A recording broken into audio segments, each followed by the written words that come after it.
how to send location on WhatsApp on your iPhone. Before that, you need to enable your location service first, privacy and security. Just enable this option and enable share my location first.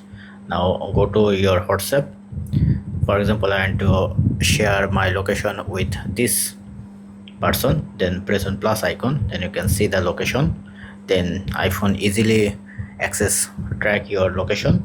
Then press on share my location, share live location, 1 hour or 2 hour or 1 hour. Then press on send. Now it's sharing. Now if you check my other device WhatsApp, then you can see this person is sharing my location. So if you press on your location, then he or she easily track your location as well.